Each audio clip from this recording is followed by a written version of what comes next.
வராங்க, 100 இளைஞர்கள் வராங்க, 100 பேர் வேற வேற எண்ணங்கள்ல இருப்பாங்க. அவங்களுக்கு இந்த சாதாரண மக்கள் அவங்க எழுத படிக்க தெரிஞ்சிருக்கணும்னு எந்த விதமான அவசியமே கிடையாது. அவங்களுக்கு வந்ததுக்கு அப்புறமா முதல் 3 நாள் என்ன பண்றாங்க அப்படின்னா, நீ நானும் சமம், நமக்குள்ளார எந்த ஏற்றத்தாழ்வும் இல்லை அப்படிங்கிறத புரிய வைக்கிறதா 3 நாள். ஏன்னா வர்றவங்க என்ன அவங்களோட மனசுல இருக்குன்னா, நம்ம ரொம்ப ஏழையா இருக்கோம், படிக்கல, நம்ம ரொம்ப கீழே அப்படின்னு சாதாரணமா அந்த மனநிலை இருக்கும். அந்த மனநிலையை மாத்துறதுக்கான ட்ரைனிங் நடக்கும். அது எப்படின்னா, ஒருத்தனுக்கு மரம் ஏற தெரிஞ்சிருக்கும், ஆனால் ட்ரெயின் பண்ணுறவனுக்கு மரம் ஏற தெரியாது.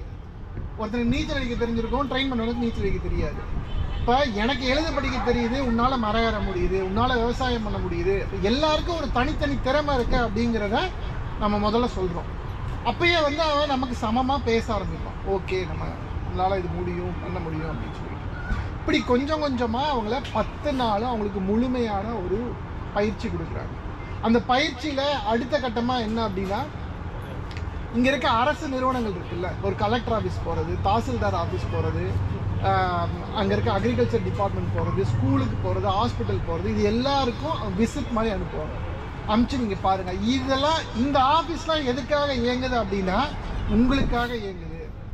உங்களுக்காக பணி செய்கிறதுக்கு தான் இந்த ஆஃபீஸ் இருக்குது. உங்களுக்கான உரிமைகள் எதுவும் கிடைக்கலன்னா நீங்கள் கேட்க முடியும் அப்படிங்கிறத ரொம்ப ஸ்ட்ராங்காக சொல்கிறாங்க. True field visit, practical visit. இதெல்லாம் முடிஞ்சு ஒரு 10 நாள் கழித்து அவங்க போகும்போது அவங்களுக்கு அவங்க பற்றின ஒரு பெரிய தெளிவு கிடைக்கும், இந்த சமூகத்தை பற்றின ஒரு தெளிவு கிடைக்கும், நாட்டை பற்றின ஒரு தெளிவு கிடைக்கும். அப்போ நம்மளோட அடிப்படை பிரச்சனைகளை நம்ம கேட்க முடியும், நம்மளோட உரிமைகளை பெற முடியும். இப்போ ஒரு இடத்துல தண்ணி வரல அப்படின்னா, ஒரு சின்ன கிராமத்தில் அங்கே அவன் ட்ரைனிங் ப்ரோக்ராம் வந்திருந்தானா, 40 பேர் வாங்க நம்ம போய் தண்ணி ஏன் வராதுன்னு கேட்கலான்னு 40 பேர் நடந்து போனாங்கன்னா உடனே தண்ணி வர ஆரம்பிக்கும். இந்த மாதிரி சின்ன சின்ன குழுக்களை எல்லாரையுமே ட்ரெயின் பண்ணி, அது சின்ன லெவல்லேருந்து ஆரம்பித்து அது அந்த ஸ்டேட்டில் மாறி அதுவே நேஷனல் வைடாக கொண்டு போகிற ஒரு ப்ராசஸ் தான். பெரிய முயற்சி.